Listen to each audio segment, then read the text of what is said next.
The most challenging part of selling may not be the market. It may be the feedback you receive from buyers. Moving forward with the Dekker team. Moving forward together with the Dekker team. We are honored to welcome you to episode 741 of Life's Inside Track. And I'm Yetta Dekker. And I'm Ken Dekker. And it's where we get to share techniques, thoughts, tips, tools, tactics, and truths. And this one's all about truths that we all need, we all deserve, you, I, everyone, so that we can make our house home, our families thrive, and we build wealth wisely through real estate. This is a tough one, Yetta. I said that at the beginning, challenging, tough, hard. And I think most of us think about the process of getting our homes ready, and that's hard. Mm-hmm. Think about the market. Is it going to receive my home well? Like, that's the stuff I think that goes through sellers' minds. Right. And before we jump into this emotional conversation, this roller coaster, I think it's a little emotional when people are getting feedback on their personal home that they live in, they cared for, they have that pride of ownership. And speaking of pride, CHRI just celebrated last week, did a fundraiser for their 29th anniversary. Isn't that amazing? 29 years blessing Ottawa and surrounding areas and even the world through their app.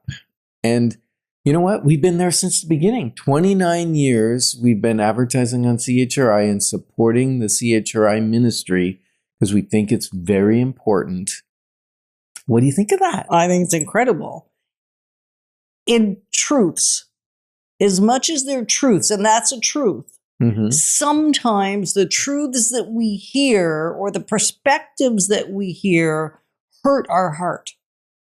Right. And when it came to sellers, we often have this dialogue in the privacy of our own home. And that is how much our clients, and even when we were sellers and when we've been sellers, how much what others say about our home and our property and how we've cared for it and what we've done to it and the improvements we put into it and our heart that's in it, how much they might not like it. Hurts our heart. It can offend us and we can take it personally. I mean, I've done it. And if I've done it and I know better and I teach this stuff for almost 40 years now, we know the dialogues that our clients have behind closed doors because then we get the phone call or we get the frustration or we get the tears. Yeah, sometimes even tears come along with feedback or anger. Yeah, I think that feedback sometimes comes from an agent in a hurry.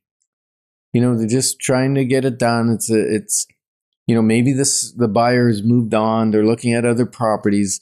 They just feel somewhat of an obligation to give something. So they don't word craft their feedback. Right. It can be blunt. It can be harsh. And that can be taken the wrong way by a seller. And sometimes we will soften the wording or adjust the wording a little bit. And what we don't want to do is be rose-colored glasses so that we stop the feedback from getting to the seller, because the feedback can help direct, and we're going to talk extensively about that in the coming segments. But this is so important that we get some feedback, and then sometimes we don't get feedback, and probably 50% of the time we don't get any feedback, and then that's offensive. Right? No, but it's this whole feedback loop of hearing from what people in the market that are looking for a home like yours, if you're a seller, are saying or not saying can be hard to take, and we take it emotionally. And it's a topic we've never, ever dared, and I'm going to say dared, talk about on Life's Inside Track, because it just seems like unless you're in the situation, you can't even really relate to the situation. And if you're in the situation, you're already emotional about the whole thing. And then do you really want to hear this? So We've been very reluctant.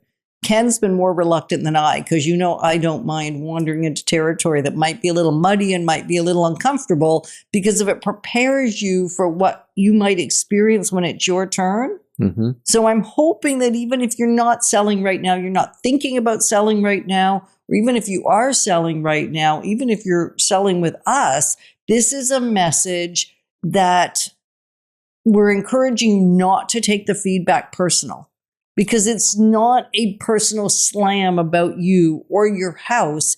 It's simply a person's perspective based on what's important to them. That is so true, Yetta. The feedback is a perspective from a buyer or an agent. Sometimes from the agent is more valuable even than from the buyer, because the agent's been out seeing a lot of properties. This might be one or two of houses that the buyer has seen, and they may have expectations up high, right? And they saw this house and they thought, oh my, I've got a budget of say 600 or a budget of 800, and I can't believe I can't buy my dream house for that money. And so they're sometimes hard on the pricing, or hard on the condition, or hard on the layout or the size of the home, because they have expectations. Right. And it's important to know that feedback over time, and when I say over time, multiple feedbacks are telling you tell something. A story. They're starting to tell a story. And when we're getting the feedback, I think I want to just preface this with, by asking for feedback on a property, if the feedback isn't, I have questions about the property, which if they have questions, that is feedback actually. You're probably not going to get, I love this, I didn't love this. You're just going to get questions, which is fantastic feedback. And I think often sellers don't recognize that questions are actually one of your best forms of feedback. The very, very, very best form of feedback. I know what you're going to say. What am I going to say? The best form of feedback is an offer. Because it says out of all the houses, that buyer likes your home the most and is willing to put on paper their offer to purchase. You may not love the price or the conditions. But that's a whole nother story. And bottom line, an offer is the best feedback. And all feedback, when we request it, which is what we do, and like Ken said, probably only get it 50% of the time, it really is us.